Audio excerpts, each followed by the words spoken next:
भारत की गरिमा, भारत का वर्चस्व, भारत का गौरवगान दसों दिशाओं में हो, इसके लिए आप सब कार्यकर्ता, पतंजलि योग समिति, भारत स्वाभिमान, युवा भारत, पतंजलि किसान सेवा समिति, महिला पतंजलि योग समिति के सब भाई बहन मिलकर प्रयास कर रहे हैं।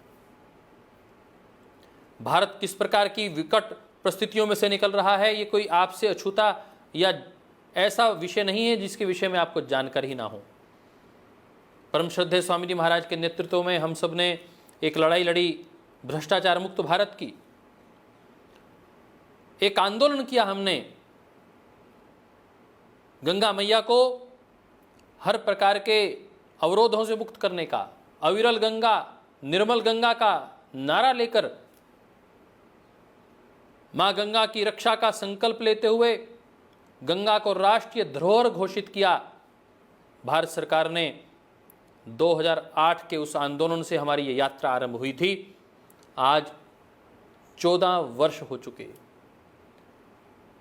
हम जहां से चले थे उसको विचार करें और आज जहां हम पहुंचे हैं उसका विचार करें।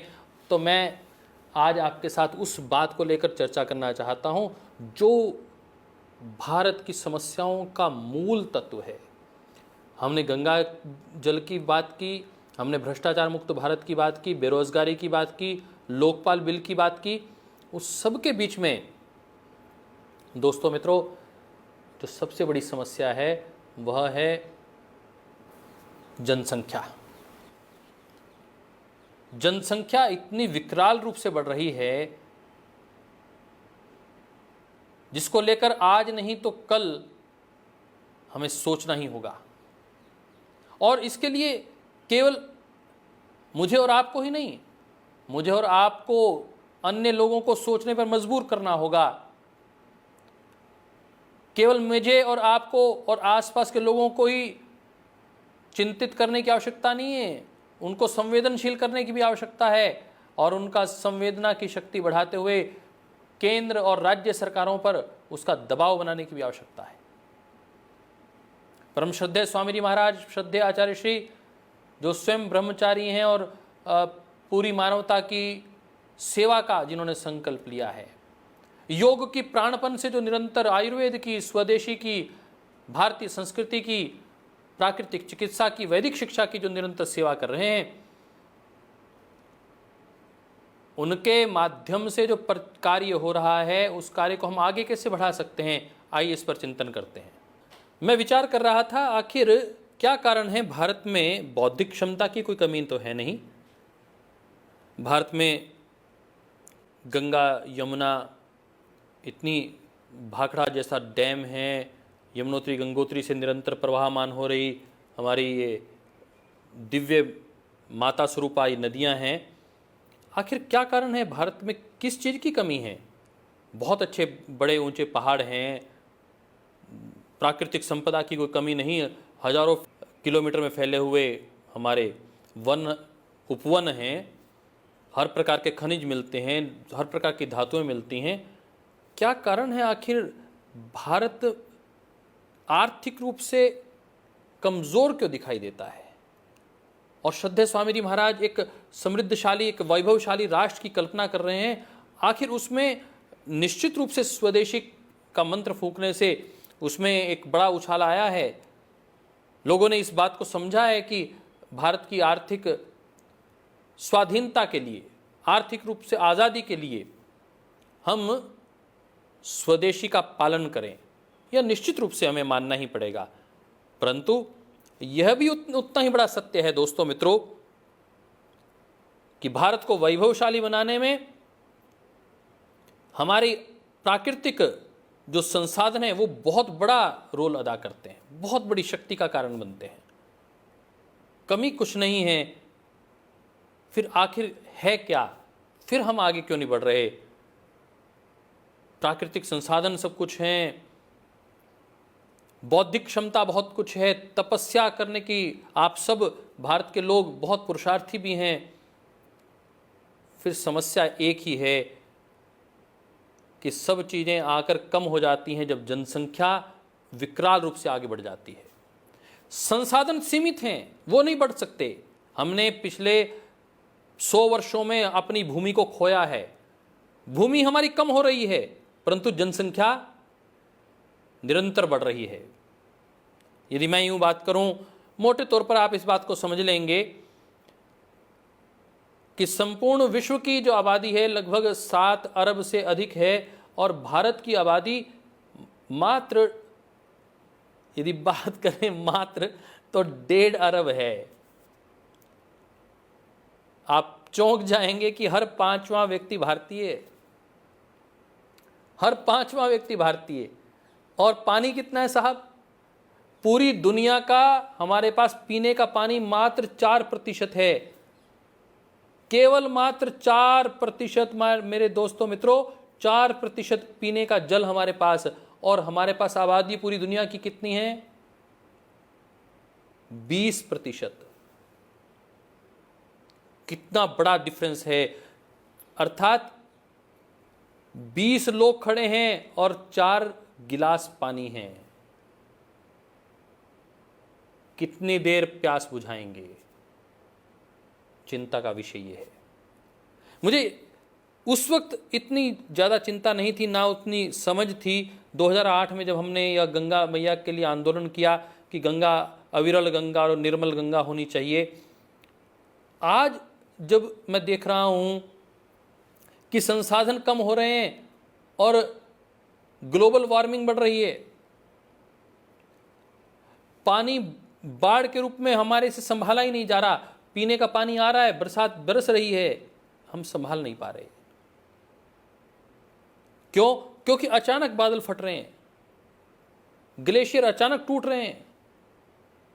जिस गति से ग्लेशियर टूटते थे, आज प्रवाह एकदम बढ़ रहा है। जो टेम्परेचर लेवल है वो अचानक बढ़ रहा है। केदारनाथ में जो घटना चक्र हुआ था, अचानक बादल फटा, जो झील थी उस बादल के पानी को संभाल नहीं पाई और एक विकराल का रूप धारण कर लिया। आज बादल फटने से, बिजली गिरने से पिछले कुछ दिनों में ही 100-200 लोगों की मृत्यु हो चुकी है। कहते हैं उस बिजली गिरने के पीछे भी जो बड़ा कारण है वो ग्लोबल वार्मिंग है। कैसे बचेंगे हम? स्थान कम हो रहा है। पाकिस्तान ने ऊपर से पीओके को कब्जा कर लिया, उधर से चीन ने भारत के एक हिस्से को कब्जा कर लिया, इधर पूर्वोत्तर क्षेत्रों में लगातार घुसपैठ जारी है, इधर दक्षिण भारतीय क्षेत्रों में घुसपैठ जारी है। और उसके बाद विदेशी लोग जबरदस्ती भारत में घुसे हुए हैं। ऐसे लगभग 1.5-2 करोड़ लोगों की तो अभी छटनी की गई है। आसाम में एक बड़ा आंदोलन चला, बड़े लोगों ने उसका विरोध किया, परंतु हम करें क्या? हमारे पास खाने को अपना सामान नहीं, हम बाहर से कितने लोगों को ला सकते हैं? आपको प्रेम करना है, आपको उनको साथ रखना है, तो अपने घर में रखिए ना। आज स्थितियां इतनी विकट हैं, भूखमरी बढ़ रही है पूरी दुनिया में। भारत की थू थू होती है। जब गरीबी का इंडेक्स देखा जाता है, पॉवर्टी इंडेक्स देखा जाता है, तो भारत दुर्गति की स्थिति में है। आर्थिक असमानता बढ़ रही है। जो व्यक्ति गरीब है वो निरंतर गरीब हो रहा है, जो अमीर है वो निरंतर अमीर हो रहा है। महंगाई बढ़ रही है, बेरोजगारी बढ़ रही है, ये तो चीजें बढ़ रही हैं। और ये सारी समस्याएं, चाहे वो जल की समस्या है, चाहे वो भूमि की समस्या है, भूमि लगातार कम हो रही है। आप निकलें सड़क से और उस सड़क का वीडियो बना लीजिएगा। सड़क के किनारे आपको खेत लहलहाते दिखाई देंगे। आप 5 साल के बाद दोबारा वहाँ वीडियो बनाइएगा, वहाँ पर सीमेंट के, कंक्रीट के जंगल आपको दिखाई देंगे साहब। फिर खेती दिखाई नहीं देगी। खेती बिक रही है। खेती करने के लिए स्थान निरंतर कम हो रहा है। हाई राइज बिल्डिंगें, आपको बड़ी बड़ी अट्टालिकाएं दिखाई दे रही हैं, 20 माला 50 माला। मुंबई की क्या स्थिति है साहब, 2-2 कमरों में लोग रहते हैं, परंतु रोटी, संसाधन, रोजगार मिल रहे हैं मुंबई में, इसलिए सब लोग मुंबई में इकट्ठे हो रहे हैं। हमें विकेंद्रीकरण करना होगा, रोजगार को गांव तक पहुंचाना होगा, रोजगार के संसाधनों को गांव तक पहुंचाना होगा, कृषि पर लोगों की निर्भरता को बढ़ाना होगा। मैं देखता था कि भारत की बड़ी समस्याएं क्या हैं, तो ग्लोबल इंडेक्स जब आप देखेंगे, गूगल को आप करेंगे, तो पाएंगे कि भारत की बड़ी समस्या ये है कि लोग कृषि पर आश्रित हैं। अरे मूर्खों, कृषि पर आश्रित हैं इस वजह से सबसे बड़ी समस्या है? समस्या इस बात की है कि हमने अपनी बड़ी समस्याओं को समझा ही नहीं है। हम इतने सहिष्णु हो गए हैं कि हम दूसरों को तत्काल स्वीकार कर लेते हैं, उसका हमारे पर क्या हानि होगी, दोष होगा, उसकी कल्पना ही नहीं है। पीने का पानी कम हो जाएगा तो क्या स्थिति होगी, ऑक्सीजन का लेवल कम हो जाएगा, कार्बन डाइऑक्साइड बढ़ जाएगी, उसका क्या लाभ, क्या हानि होगी। यदि आपको नहीं पता तो अच्छी बात है। दोस्तों मित्रों, जो लोग आज दिल्ली में रह रहे हैं, मुंबई में रह रहे हैं, मेट्रो सिटीज़ में रह रहे हैं, दिल्ली और मुंबई की बात करें तो मुंबई फिर भी 100 गुना अच्छा स्थिति में है, क्योंकि समुद्र ने उसके आसपास एक वातावरण बना रखा है, उसके पॉल्यूशन को समाप्त कर रखा है। परंतु दिल्ली की स्थिति देखेंगे तो हर व्यक्ति सुबह उठता और शाम को जब वापस घर आता है तो 5 से लेकर 10 सिगरेट पी कर आता है। यदि वो सिगरेट नहीं पीने वाला व्यक्ति तो अर्थात वो 5 से 10 सिगरेट का धुआं पी कर आता है। आप सिगरेट नहीं पीते, परंतु आप पीने को मजबूर हैं उस गंदे धुएं को जो वायु में बिखरा हुआ है।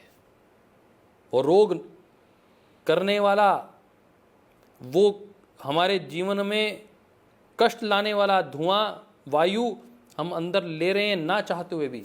लोग सुबह मैं देखता हूँ दिल्ली की सड़कों पर दौड़ते हैं,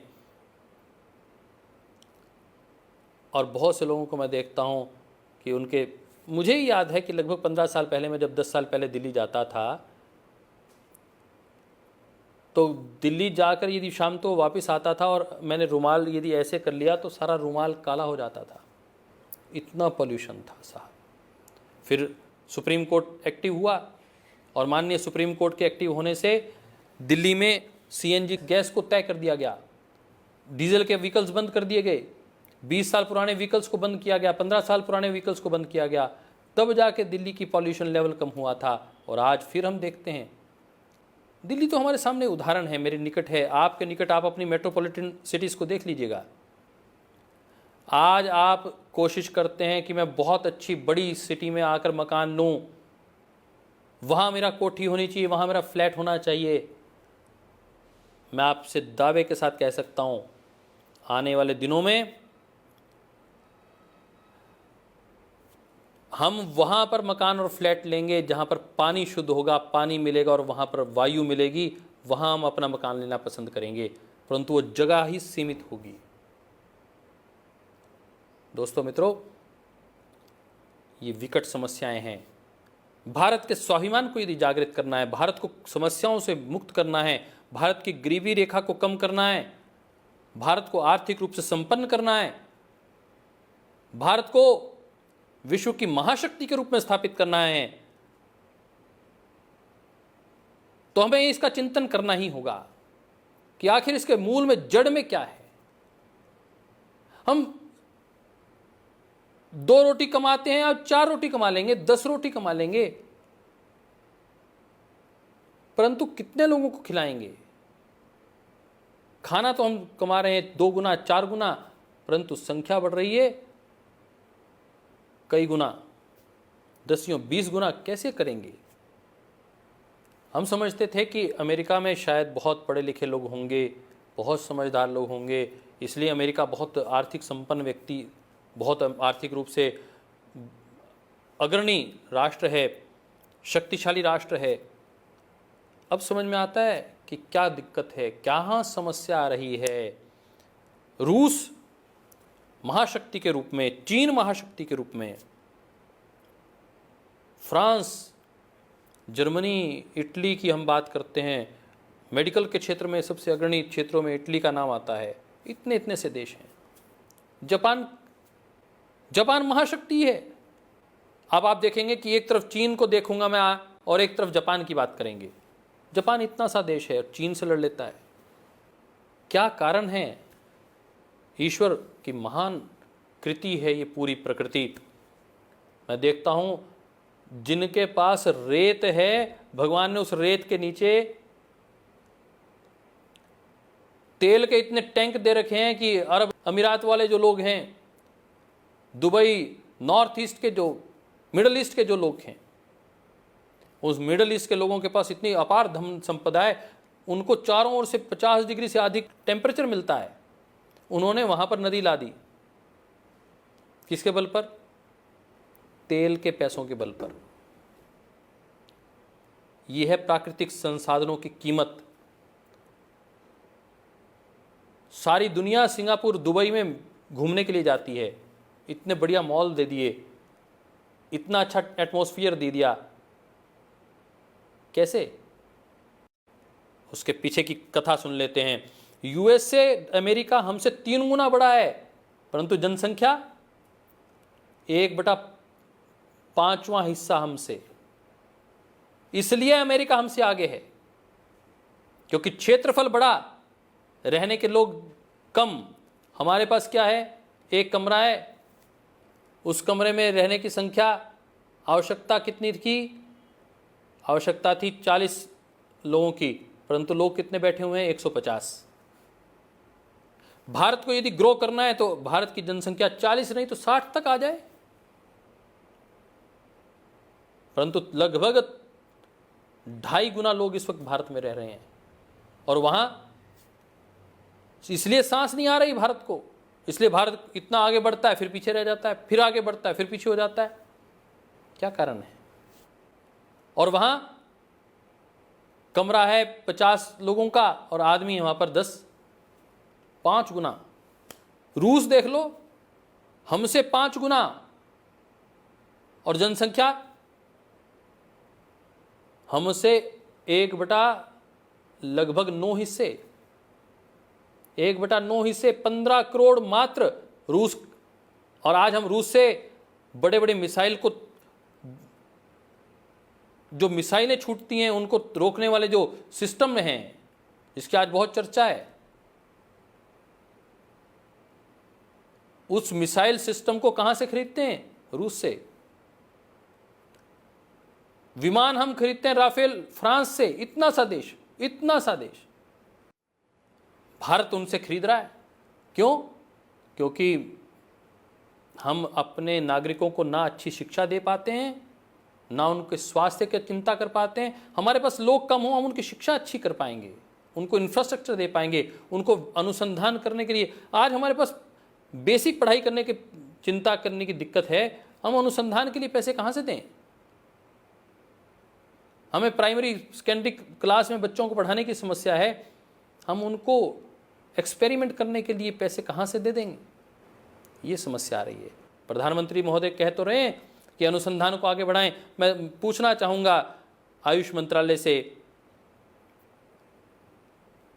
कितने रुपए खर्च किए आपने योग के ऊपर? कितने खर्च किए आयुर्वेद के अनुसंधान पर? और कितने की आवश्यकता है? क्या भारत लीड नहीं कर सकता योग और आयुर्वेद में? कितने संस्थानों को आपने सहयोग दिया है? हाँ, गिने चुने कुछ संस्थानों को, परंतु भी बहुत कार्य करने की आवश्यकता है। हाँ, मैं मानता हूं शुरुआत हुई है, परंतु बड़ा कार्य करने की आवश्यकता है।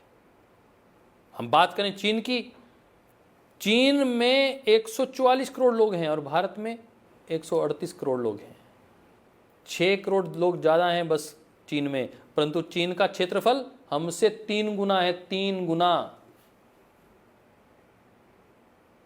इतना बड़ा चीन है और हम यहां पर खड़े हैं, और हम सोचते हैं चीन के साथ हमें लड़ाई करनी है। चीन के साथ लड़ाई करने के लिए वैसे ही संसाधन भी चाहिए। आज चीन आगे बढ़ रहा है प्राकृतिक संसाधनों के बल पर। भारत के आसपास, पाकिस्तान के आसपास कहां कहां उसने भूमि को घेर घेर के तिब्बत पूरा घेर लिया साहब। और हम दूसरों के देशों में तो हमने क्या कब्जा करना था, हम अपने ही देश को खोते चले जा रहे हैं। एक उठता है तो इधर से काट देता है, एक उठता उधर से कटवा लेता है, एक इधर से कटवा लेता है। और पता चला कि चले थे अफगानिस्तान से और पहुंच गए हम कश्मीर के भी अंदर अंदर में। कहाँ तिब्बत हमारे साथ खड़ा था, अब तिब्बत का पता ही नहीं। उल्टा बहुत सा हिस्सा चीन ने खा लिया हमारा। ब्राज़ील आज बहुत तेजी से आर्थिक रूप से उन्नति कर रहा है, हमसे 2.5 गुना बड़ा है और जनसंख्या मात्र 22 करोड़। और अचरज, मुझे ऑस्ट्रेलिया, सब लोग पूछता था कहाँ गए हैं बेटा, मैं ऑस्ट्रेलिया रहता हूँ जी। परिवार के लोगों से, अपने दोस्तों मित्रों में मैं देखता था कि सब लोग अधिकतम कनाडा जा रहे हैं। कनाडा 3 गुना बड़ा हमसे, 3 गुना। और उसकी संख्या कितनी है साहब, केवल 4 करोड़, केवल 4 करोड़। इतना खूबसूरत, इतनी खूबसूरती दुनिया देखने आती है। खूबसूरती भारत में कम नहीं है, सबसे खूबसूरत भारत है, परंतु जनसंख्या के कारण हम वो खूबसूरती दिखाई नहीं पाते। हमें समझने की आवश्यकता है, जागने की आवश्यकता है, जगाने की आवश्यकता है। दूसरी संख्या में मैं देखता हूं लोग कहां गए, ऑस्ट्रेलिया में 2.5 गुना हमसे बड़ा। ऑस्ट्रेलिया 2.5 गुना हमसे बड़ा, और वहां की जनसंख्या साहब 2.5 करोड़। कितनी? कनाडा की 4 करोड़, ऑस्ट्रेलिया की 2.5 करोड़, और न्यूजीलैंड की साहब 50 लाख से भी कम।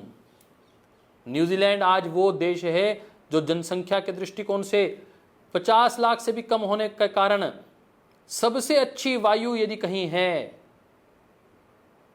0 पॉल्यूशन, तो न्यूजीलैंड में। हेल्थ में नंबर 1,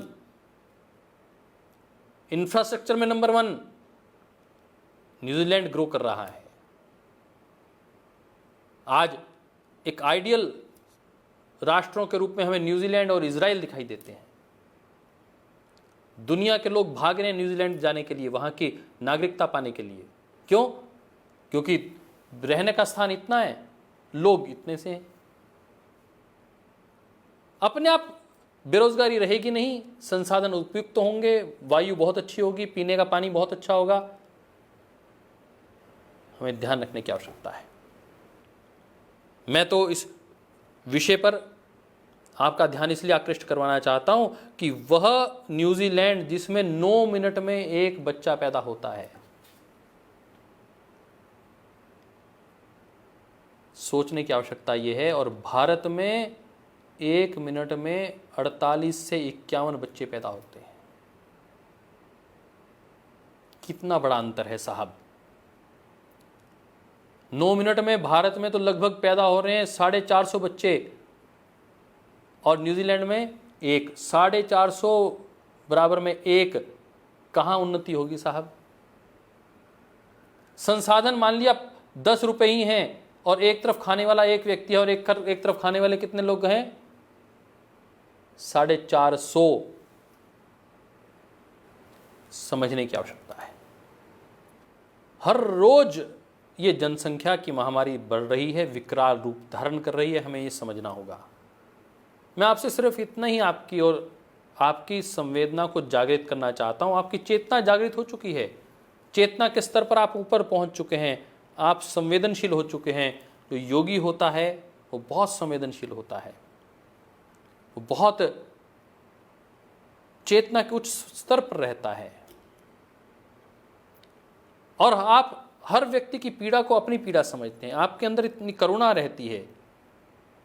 और हम सब परम श्रद्धेय स्वामी जी महाराज के अनुयायी, इस पतंजलि योगपीठ के ध्वजवाहक, इस माँ भारती के कार्यों को पूजा मानकर करने वाले भाई बहन, योग को सेवा मानकर करने वाले भाई बहन, प्राकृतिक चिकित्सा को एक संजीवनी के रूप में लोगों के जीवन में धारण करने के लिए प्रेरित करने वाले भाई बहन, यदि वो नहीं सोचेंगे कि भारत का स्वाभिमान कैसे जागृत हो, भारत की समस्याओं का निवारण कैसे हो, तो कौन सोचेगा? वो भारत जहां एक दिन में लगभग 68,500 बच्चे जन्म लेते हों, एक दिन में हमें चिंता करने की आवश्यकता है। और इस चिंता के साथ मैं आपको छोड़े जाता हूं कि आप इस विचार को अपना स्वर देंगे, अपनी चेतना देंगे, अपनी संवेदना देंगे, और आपको ठीक लगे तो और लोगों को भी उस विचार के साथ जोड़ने का प्रयास करेंगे। जागने की आवश्यकता है। श्रद्धेय स्वामी जी महाराज एक गीत बोला करते थे, जागने का वक्त आ गया, जागने का वक्त आ गया, जागने का वक्त आ गया। खून है स्वदेश के लिए, प्राण है स्वदेश के लिए।